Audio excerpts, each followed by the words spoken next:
자, 여러분들 반갑습니다. 이번 이야기 정말 소름 끼치는 제보를 토대로 준비했습니다. 오늘 이야기는 2022년 겨울에 있었던 일이에요. 그때 당시 30대 중반의 여성 지은 씨가 있었습니다. 여러분은 만약 20년 전에 사라진 가족이 갑자기 눈앞에 나타난다면 어떨 것 같나요? 당연히 눈물부터 나고 기쁘겠죠. 하지만 그 사람이 진짜 내가 알던 그 사람이 아니라면요? 그리고 우리 집 강아지만이 그 진실을 알고 있다면 어떨까요? 무엇을 상상하든 그 이상일 겁니다. 지은 씨의 가족은 경기도의 한 조용한 동네에서 살고 있었습니다. 지은 씨에게는 2살 터울의 남동생 민수가 있었죠. 그런데 20년 전 어느 여름날이었습니다. 당시 10살이었던 민수가 집 앞 놀이터에서 놀다가 흔적도 없이 사라져버린 거예요. 부모님은 생업도 포기하고 전국을 돌아다니며 민수를 찾았습니다. 전단지를 돌리고 방송에도 출연했지만 민수의 소식은 어디에서도 들려오지 않았습니다. 그렇게 20년이라는 세월이 흘렀고 가족들의 가슴에는 지워지지 않는 흉터가 남았습니다. 지은 씨의 어머니는 매일 밤 민수의 방을 청소하며 동생이 돌아오기만을 기도했대요. 그러던 어느 날이었습니다. 경찰서에서 한 통의 전화가 걸려온 거죠. 유전자 데이터베이스에 등록된 민수의 유전자와 일치하는 사람이 나타났다는 소식이었습니다. 온 가족이 심장이 터질 듯한 기분으로 경찰서로 달려갔습니다. 그곳에는 30살의 건장한 남성이 앉아 있었어요. 얼굴은 세월의 풍파를 겪은 듯 초췌했지만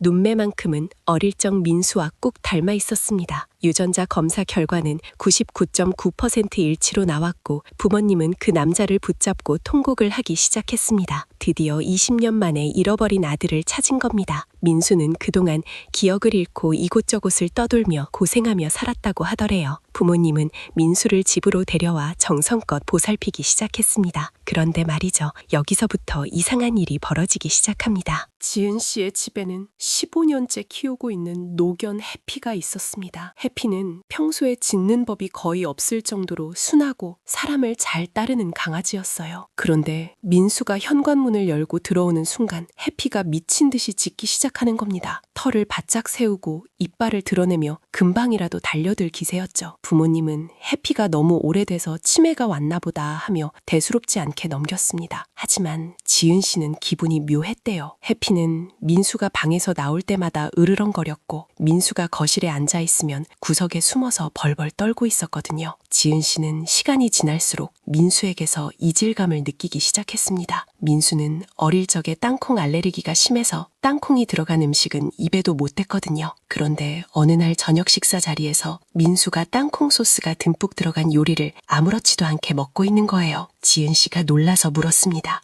민수야, 너 땅콩 알레르기 있지 않아? 그러자 민수는 잠시 멈칫하더니 맞다 누나, 나 고생하면서 체질이 바뀌었나 봐. 이제는 괜찮더라고요. 라고 웃으며 대답하더래요. 체질이 바뀐다는 게 가능할 수도 있겠지만 지은 씨의 의구심은 점점 커져만 갔습니다. 또한 민수는 어릴 적 추억에 대해 물으면 항상 애매하게 대답했습니다. 우리 초등학교 때 운동장에서 같이 아이스크림 먹던 거 기억나? 라고 물으면 그럼요 누나, 그때 진짜 맛있었죠. 라고 대답하는 식이었죠. 하지만 사실 지은 씨와 민수는 초등학교 때 운동장에서 아이스크림을 먹은 적이 없었습니다. 지은 씨가 함정을 판 거였는데 민수는 너무나 자연스럽게 거짓말을 하고 있었던 거예요. 여기서 더 소름 돋는 건 민수의 방에서 나는 냄새였습니다. 민수가 들어온 뒤로 그 방에서는 원인 모를 퀴퀴하고 비릿한 냄새가 진동하기 시작했대요. 결국 지은 씨는 민수가 잠든 틈을 타서 그의 짐가방을 몰래 뒤져보기로 결심했습니다. 가방 안에는 옷가지 몇 벌과 세면도구가 전부인 듯 보였어요. 그런데 가방 안쪽 안감을 뜯어보니 그 안에 얇은 수첩 하나가 숨겨져 있었습니다. 지은 씨는 떨리는 손으로 수첩을 펼쳤습니다. 그 안에는 지은 씨 가족들의 이름과 나이 그리고 민수의 어린 시절 특징들이 빼곡하게 적혀 있었습니다. 심지어 지은 씨의 습관이나 부모님의 건강 상태까지 기록되어 있었죠. 수첩의 마지막 장에는 이런 문구가 적혀 있었습니다. 타겟 접촉 성공, 유전자 샘플 교체 완료, 재산 상속 절차 확인 중. 지은 씨는 온몸에 소름이 돋고 심장이 멎는 것 같았습니다. 이 남자는 민수가 아니었던 거예요. 지은 씨는 즉시 경찰에 신고했고 남자의 정체를 밝혀달라고 요청했습니다. 알고 보니 이 남자는 거대 사이비 종교단체의 조직원이었습니다. 그 단체는 실종된 아이들의 정보를 수집한 뒤 외모가 비슷한 조직원을 훈련시켜 부유한 가정에 침투시키는 범죄를 저지르고 쓰고 있었던 거죠. 유전자 검사 결과가 일치했던 이유는 경찰서에 제출된 민수의 유전자 샘플을 그 단체의 조력자가 미리 바꿔치기 했기 때문이었습니다. 경찰이 들이닥쳤을 때 남자는 본색을 드러냈습니다. 그는 칼을 휘두르며 저항했지만 결국 제압당해 연행되었습니다. 남자가 잡혀가던 날 해피는 비로소 짖는 것을 멈추고 지은 씨의 품에 안겨 낑낑거렸대요. 강아지는 본능적으로 그 남자가 가족이 아니라는 것, 그리고 그에게서 풍기는 악의를 느끼고 있었던 겁니다. 수사 과정에서 더 충격적인 진실이 밝혀졌습니다. 진짜 민수는 이미 10년 전에 그 사이비 종교시설에서 강제도역을 견디지 못하고 세상을 떠났다는 사실이었죠. 그들은 민수의 죽음을 숨기고 그의 신분을 이용해 가족들의 재산을 가로채려 했던 겁니다. 부모님은 다시 한번 무너져 내렸습니다. 20년 만에 돌아온 아들이 가짜였다는 사실, 그리고 진짜 아들은 이미 차가운 땅 속에 잠들어 있다는 사실에 오열하며 밤을 지새웠습니다. 지은 씨는 그 남자가 머물던 방을 정리하다 침대 밑 깊숙한 곳에서 작은 상자 하나를 발견했습니다. 그 안에는 진짜 민수의 유골함과 낡은 운동화 한 짝이 들어있었. 가짜 민수는 가족들을 완벽하게 속이기 위해 진짜 민수의 유골까지 가지고 다니며 기회를 엿보고 있었던 겁니다. 그야말로 지옥이 따로 없는 상황이었죠. 사건 이후 지은 씨의 가족은 깊은 트라우마에 시달리고 있습니다. 부모님은 외부 사람과의 접촉을 일절 끊으셨고 지은 씨 또한 누군가를 믿는 것이 두려워졌다고 하더고 가짜 민수 역할을 했던 남자는 사기 및 특수 협박 혐의로 징역 12년을 선고받았습니다. 하지만 그 배후에 있던 사이비 종교 전체는 여전히 꼬리를 자르고 숨어 지내며 또 다른 타겟을 노리고 있을지도 모릅니다. 여러분은 이 기막힌 실화를 어떻게 보셨나요? 가족이라는 가장 소중한 감정을 이용해 범죄를 저지르는 인간의 잔혹함에 정말 치가 떨립니다. 어쩌면 우리 주변에도 누군가의 탈을 쓴 악마가 숨어 있을지도 모른다는 생각이 드네요. 여러분들의 생각을 댓글로 꼭 많이 남겨주시길 바라겠습니다. 과연 진실은 어디까지 숨겨져 있는 걸까요? 항상 주변을 경계하고 조심하시길 바랍니다.